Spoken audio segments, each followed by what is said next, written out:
Good morning, everybody. Happy Thursday. We have an amazing show for everybody today. What do we have, Krystal? Indeed, we do. Lots of interesting stuff this morning. New revelations about just what sort of documents Trump was keeping at Mar-a-Lago. They continue to... There was the big leak to prove just how extraordinary these circumstances are. So we'll give you all of those details.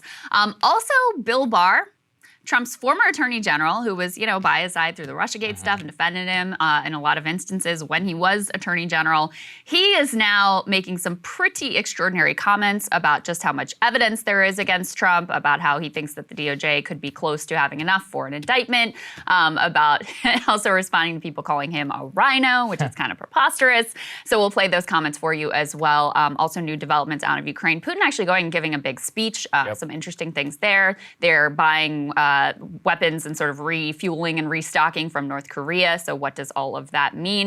New developments in that Pennsylvania Senate race between Fetterman and Oz. Oz, as we've been reporting, has been more aggressively going after Fetterman on his health, pushing him to debate. Fetterman says he will debate. Yes, so I think all eyes will be on October. that. All eyes will be on that moment when that comes down in October. Crazy, crazy story out of the state of Nevada, Las Vegas specifically. This dogged investigative reporter, really phenomenal reporter there in Las Vegas who had looked into mob ties and the Las Vegas shooter and all kinds of corruption, all kinds of stories, was murdered at his house. Now they have arrested a politician who had been the subject of this reporter's investigations, and he had just FOIA'd some new documents on this politician. This guy is now arrested in connection with this murder. Absolutely insane story.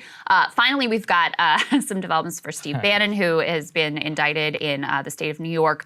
The reporting suggests it's related to this, what is it called? We Build the Wall. We Build the Wall. We Build the Wall fundraising grift, where they raised all kinds of money from Trump backers and supporters with the idea, we're going to go out and build the border wall, and then they never did. Instead, they bought themselves yachts and things like that. Derek Thompson will be back on the show talking about how America is a rich death trap. It's not just on COVID. It's on basically every metric. Americans die at quicker and at higher rates than other developed nation peers. Gun deaths, overdoses, car accidents, all of the above. What is going on there, and what critically can we do about it? But before we get to that, we've got a little discount for you. That's right. Don't forget, Counterpoints is launching next Friday with Ryan Grimm and Emily Jashinsky to celebrate that, and in order to really just not fund this show, but even further operations. As a reminder, we're hiring somebody as well. We're giving a 10% discount on the annual membership. Now, as we've said before, that money, annual membership specifically, help realize the cash immediately and help us be able to plan all the way out into the future. It's tremendously helpful to us. That doesn't take a genius to figure out that things are up and down in the advertising markets. YouTube ad revenue, podcast ad revenue, all that stuff comes and goes. You cannot bank on it whatsoever. The only people that you can bank on are you, and we always appreciate the way that you guys show up for us. So there is a link down in the description, and again, it will run until October 6th. We deeply, deeply appreciate all of you who have stepped up, and if you can, there's a link right there. So thank you all again. Let's get to the show. Yeah, thank you guys to those of you who have already done it. The response has been really, really appreciated.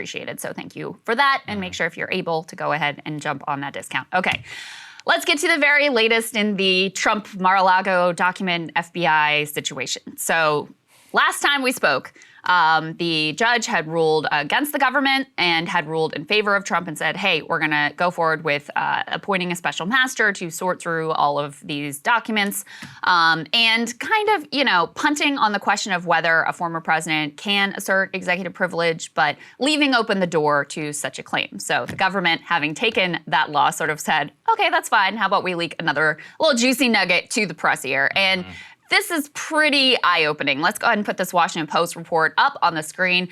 Here they say, material on foreign nations' nuclear capabilities was seized at Trump's Mar-a-Lago.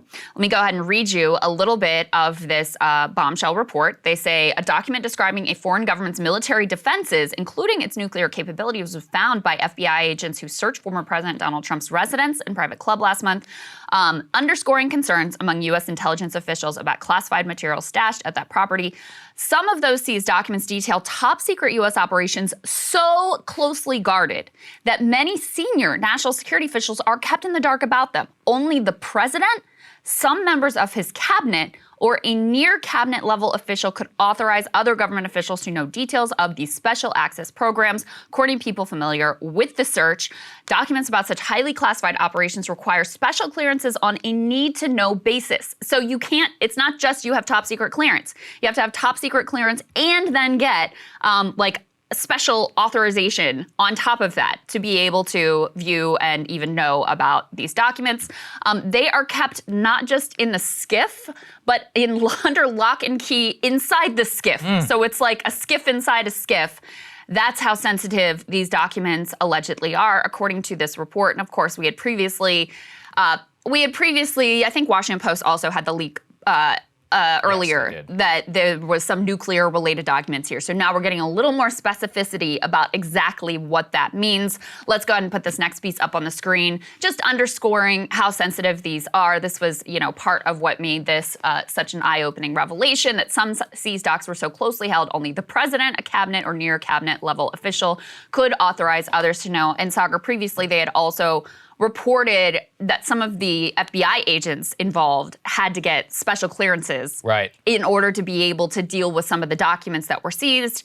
They don't say where these documents were taken from. We know that most of the documents were either in the storage room or in President Trump's office. We don't know where these particular documents were. It's also important to remember that Trump has been hosting all kinds of characters in his office. There's photos of him with Nigel Farage in his office, with Bolsonaro's son in his office, with Ray J for some reason in his office.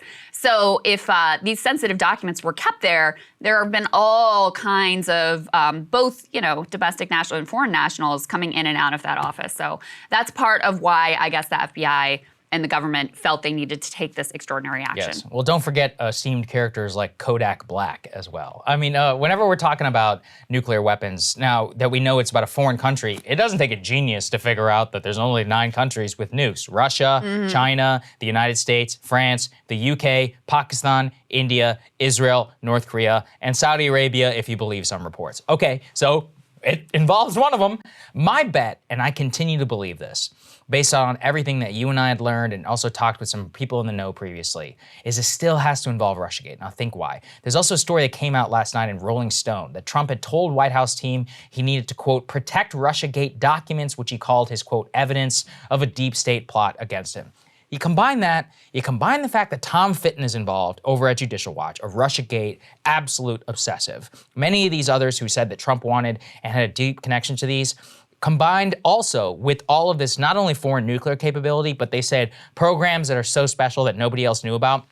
I recall that based on the initial ODNI investigation, when they were like, we determined that Putin himself ordered this, there were leaks out at the time that this was a result of human intelligence from a source all the way up in the most highest circle of Putin's advisors. And so you put these things together, of course, a human intelligence classified source in Putin's inner circle, that would be one of the most sensitive areas. If you think back to some of the other famous Soviet spies that we had, it was actually very similar in terms of how we used to handle that type of information. And it would also make sense that that person would be giving the U.S. information, as we always have had spies in Russia.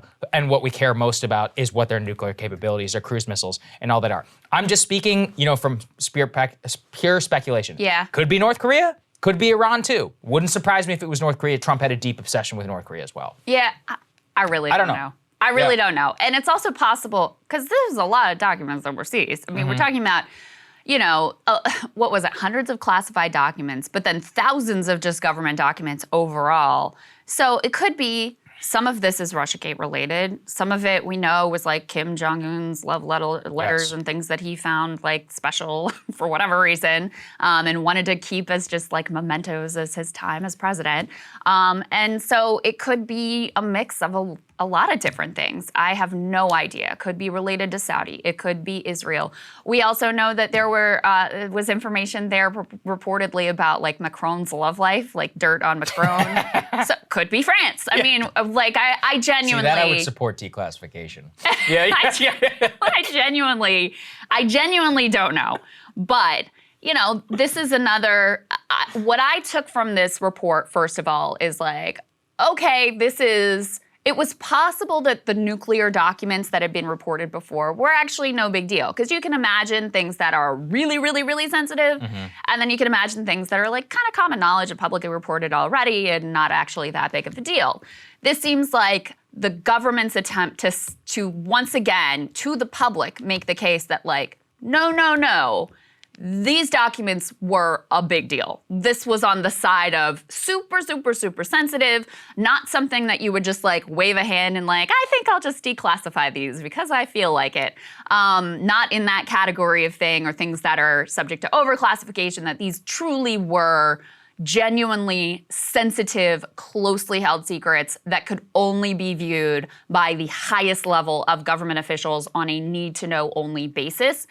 And so the fact that the government is clearly trying to make this case in the public sphere, I mean, that's, you have to understand the sort of like cat and mouse game that's going on here. Their response to, okay, you're getting your special master, here's our next move. To leak this sort of information tells me that they probably are building towards an indictment. Yeah, because once you put so much out into the public sphere, where, I mean, it's become increasingly totally clear that if it was anyone else, the indictments would already have come down. It wouldn't be any sort of a question.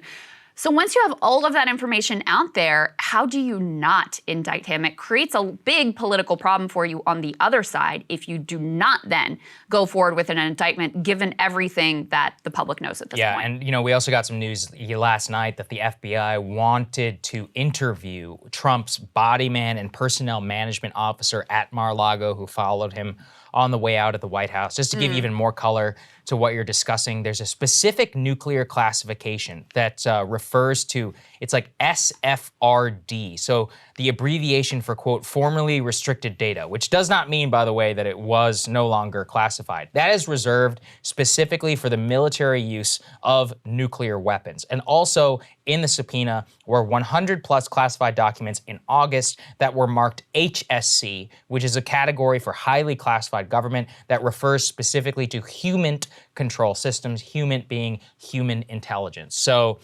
moles, spies, information gleaned from those sources. You put those two together, those of course are the most classified secrets in the US government, specifically in the intel community, and it makes sense they would be paired together. Often our spy, some of the most highly valued spies in US history, the so-called billion-dollar spy and others in the Soviet Union are ones who gave us deep clarity and information into the Soviet nuclear arsenal at the height of the Cold War. Yeah, and Klippenstein describes this, it's almost like a religion among these guys, protecting those sources and methods. And so it should be. I mean, a billion-dollar spy was killed. Lives are literally on the line, at keeping those sorts of things secret. So anyway, that's the very latest in terms of what we know about what he was holding on to. We still don't know why he was holding on to it. We still don't know why, even after the government came calling, he continued to sort of obfuscate and hold on to these documents. His lawyers attested, oh, yeah, we gave you everything. We did an exhaustive search. And in just a matter of hours, the FBI was able to turn up far more documents than had been originally turned over willingly by the Trump team. So a lot of questions still there. Cable news is ripping us apart, dividing the country, making it impossible to function as a society, and making it impossible to know just what is true and what is false. But the good news is they are failing and they know it.